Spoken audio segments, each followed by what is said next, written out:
I am Sherman D. Manning. I assume that I am live now on YouTube. Somebody needs to comment, like it, follow it, subscribe to it, or whatever to let me know that you're actually hearing this, because I don't have my new technical assistant with me yet, and I have no idea if this is recording or not. It is Sunday. Under normal circumstances at this time, I would be in church. But here's what the system has done to me.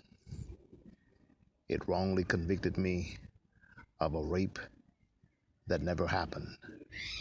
And now I was released from prison last Sunday morning at around 7:30 a.m., released into a city in which I have never resided, have no family, no friends in this city, and just told to sink or swim. Given one pair of clothing, which was sent to me by a friend, and I don't have a suit yet. Now, I have some money coming from the books which I've written, but guess what? I cannot receive that money without a bank account. Okay, the person can't just send me cash through the mail. I can't receive a Western Union. Someone tried to send me money Friday on 5 different occasions, including using a test question and all of that. But I could not receive my own money. You all will excuse me, this is live and someone just passed by saying hello. I cannot receive my own money because I don't have a valid driver's license. So I cannot get a driver's license without a birth certificate. And my birth certificate is in Atlanta, Georgia. So not only am I stranded, I am set up to fail. So I could not buy a suit to go to church this morning. And we can argue all day long, come as you are, and you don't need a suit to go to church. I agree with all of that. I'm an ordained member of the clergy. I've preached that before, and I meant it when I preached it. But the bottom line is, when you walk into someone's church, fresh out of prison, with no suit and no tie, you'll be judged, looked at funny, and I just did not want that. But Lord knows I wanted to be in church. So I had church right here. I listened to some preaching videos and talked to God on my own. So hopefully some kind of way this week I'll be able to secure a bank account so that I can receive my funds, purchase suit and tie, shoes, and go to church. But I want to say to America, and to the world for that matter, we have got to change the way we do this. Again, I'm speaking to people who believe in wrongful convictions, and people who believe that the judicial system that we have, although we like to use that slogan, it is the best system that we know, etc., etc., etc. It's not the best system that we know. It's not the best system that we can have. We must do better. We must do better. Again, when you come out of jail, wrongly convicted of rape, what you're supposed to be doing is hiding. I'm supposed to be smoking weed right now. I'm supposed to be drunk, using whatever resources I have remaining to destroy myself even further, so that I either go back to prison or go to the graveyard. And I'm supposed to walk around with my head down because I have this R on my back. But James Scott Manning and Dolly Mae Manning did not raise a coward, nor did they raise a quitter. So instead of going to prison and becoming more of a loser, playing cards all day long, gambling, drinking prison hooch, as they would call it, I decided to write a book instead. And book after book after book, when I ended up, I had 22 books which were published. And I'm proud of that body of work. And I wish I had done more, because I always look at life this way. If anybody else were dealt the same hand that you have, could they play it better? And since we know that that someone else could play your hand better, let's try to get better ourselves. So I did not do as bad as some people do when they go to prison. I did not get broke down on drugs and caught up in the subculture of prison. And I'd like to talk about that one day. Perhaps I can lecture at Loyola about that culture that a lot of people don't understand because you can never analyze it from the outside. It has to be experiential.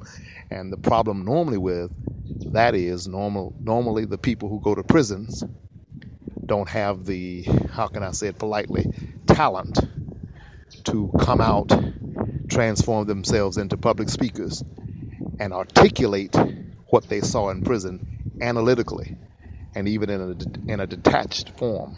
And in order to speak about these things, you have to somewhat be able to detach yourself and compartmentalize your own experiences with what it is you're trying to articulate and tell others. I used to think that I was going to testify before the Congress or the Senate on what I saw in prisons, but I realized that first and foremost, they probably don't want to hear from Sherman D. Manning, and secondly, it'd be a waste of time because 80% of our Congress are old white men who are guilty of DUI. They deliberate under the influence. I remember a couple of years ago when there was a stalemate and the government was shut down, or either that or it was looming. One reporter for an independent newspaper stated that she was on the floor and she smelled the loud stench of alcohol on the breath of most of the congressmen she was talking to. And that's not hard for me to believe because remember, one of my mentors, Ambassador Andrew Young, was a congressman. And I want to say a word about Andy Young for all the world to hear. I hope more people will like this and follow this and put this out there. Mayor Andrew Young, Reverend Andrew Young, former Chief Aide to Martin Luther King Jr., Andrew Young, first African American ambassador to the United Nations, Andrew Young, was good to me. And I did him wrong. Be clear. I didn't rape anybody. That's a lie. It's a mendacity. It didn't happen. But also be clear. I've been a bad boy. I've done a lot of wrong things in my life. I even wrote a book called Bad Boys, but the prison system stole that book. I had to sue them about that because there were guys there who routinely stole my manuscripts to try to stifle my voice and to try to silence me. So I've been a bad boy. I've done some wrong things in my life. Lord have mercy. But I want to apologize publicly to Reverend Andrew Young and even to my other mentor, Reverend Hosea Williams. And Reverend Williams is in heaven now. I have not talked to Andy in years. Andrew Young was good to me. And I lied. And I cheated. I picked up a telephone. And this one may make the newspapers because it's never really been put out there, as they would say. I picked up the telephone and I called Don King, one of the few close friends to me who knows about this story that I'm about to tell publicly for the first time. Jokingly said that I hustled the biggest hustler in the United States of America. Well, I'm not going to refer to Don King as a hustler. I'm going to refer to him as a brilliant businessman. I picked up the telephone, called Don King, and I impersonated Ambassador Andrew Young and had Don King to write a large check payable to Reverend Sherman D. Manning. And then I went to his office and picked up the check. And I promised, pretending to be Andrew Young, that I would come to Don's office and we'd have lunch together. When Ambassador Young did not show up a few days later in New York City, okay, the jig was up, you got it? And so I did that. And because I could sound just like Andrew Young, I could mimic, I could emulate Ambassador Young's voice, and I could do the same thing with Reverend Hosea Williams.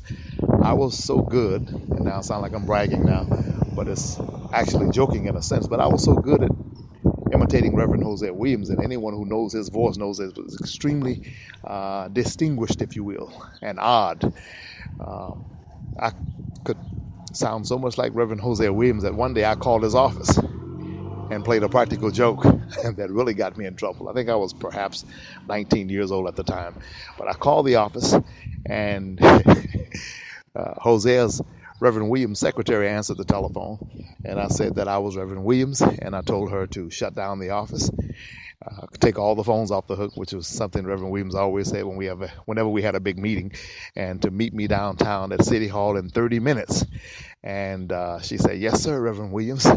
And of course, they say a criminal will always return to the scene of a crime. And so about an hour later, I drove by City Hall just to see if they were there, and there were about 15 of Reverend Williams' employees on City Hall on the steps waiting for Reverend Williams to get there. And I shall never forget that night I called Reverend Williams myself, and he was livid. He said, I told them there was nobody but Reverend Manning. And of course, I denied it. And he told me to never call him again and never come by his office again. And that lasted about 4 days. I got, back then, pagers were in. Now everybody's got a smartphone and all that other stuff, but these were dumb phones, I guess, but pagers were in order. And I looked at my pager, and it said 374-5751 911, which was Reverend Williams' telephone number.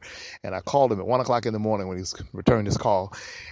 And he told me to get dressed and run down to my office immediately. We're going to Birmingham, Alabama. And so I went down to his office, got there probably about 1:45 in the morning, and he wanted me to drive him. Actually, he wanted to drive, but that's another story that I'll tell some other time. I made him pull over and let me do the driving. I drove him actually to Selma, and we were there for Flip Shoke, who was you can Google him, Schulke, first name Flip, like flip-flop. Flip Shoke was a photographer. He wrote the famous book King Remembered, and Flip was wanting to take pictures for the 30th anniversary of the March on Selma. And if you ever heard of Bloody Sunday in America, the March on Selma, Alabama, it was led by Congressman John Lewis and by Reverend Hosea Williams. They were at the front. They were beat down. I heard the story so many times. But nevertheless, Flip was wanting photos for his new book, King Remembered, and he wanted a photo of Reverend Hosea Williams and Congressman John Lewis on the Edmund Pettus Bridge. So that's why we were going there. How I got off into that, I don't know. But nevertheless, back to Andrew Young. I know you thought I lost myself. I did not. So I apologize to Reverend Andrew Young. And if anybody knows Mr. King, send him to this YouTube video and let him hear this audio. Andrew Young is an upstanding, I don't even have to go there. His reputation speaks for himself. He knows world leaders. He could have written a check, quite frankly, for the money that I wanted, for the money that I scammed Don King out of. So since that day, Reverend Young has never spoken to me again. Now, I can't say that I've called him and he didn't answer. I haven't called him because if I were in his position and someone did that to me, I'd be livid. But I want to apologize to him. It was wrong. And that was a time that I was not at myself. As they say, the prodigal son, if you read the story, it goes on to say when he came unto himself. And I'm a living witness that no matter how well you know the Lord and how well you were raised and all of that other good stuff, you can get caught up in life, caught up in scams and cons and games, etc., and do things that are not yourself. It is not who you are. And so I apologize to Ambassador Andrew Young, and I ask him to charge my errors, because I can't call it a mistake. It was just a wrong. It was just a sin. It was just foolish. It was just con. Charge it to my head and not to my heart. Please forgive me. And to anybody else I've wronged in any kind of way, shape, form, or fashion, please forgive me. I cannot apologize to the alleged victim in this case because that was a lie. Lord, I wish some of you could read the transcript of my trial and see. You would be amazed at what sent me to prison. I can remember famed criminal trial lawyer Murray J. Janus. He's gone now. He died while I was here. I sent him the transcript because I still had it at that time. And he read the transcript and he told me, I'm fascinated. He said, I can't believe. He said, I would have shredded the alleged victim to pieces just because of some of the things the guy said. Let me take you here. And, I have a photographic memory by the grace of the good Lord. He gave it to me. It's not something I did on my own. And I can remember certain things verbatim when I programmed them in. And Mr. Calvario was dressed as a woman. He was a female impersonator. I had no idea that he was a man. Nevertheless, here's what he said at trial. He said that he got into my car. Let's start with why he got in. First of all, he claims that I had been following him. That's number one. At 2:40 a.m. Okay? So if someone were following me on a busy street at 2:40 a.m., I would stop into a shop and call the police. We have smartphones now. They didn't have them then, so you can't say he should have just dialed 911. Or I would go the other way, or what have you. He said that he got into my car because he was tired of me following him and to get rid of me. Okay? I'm just going to give it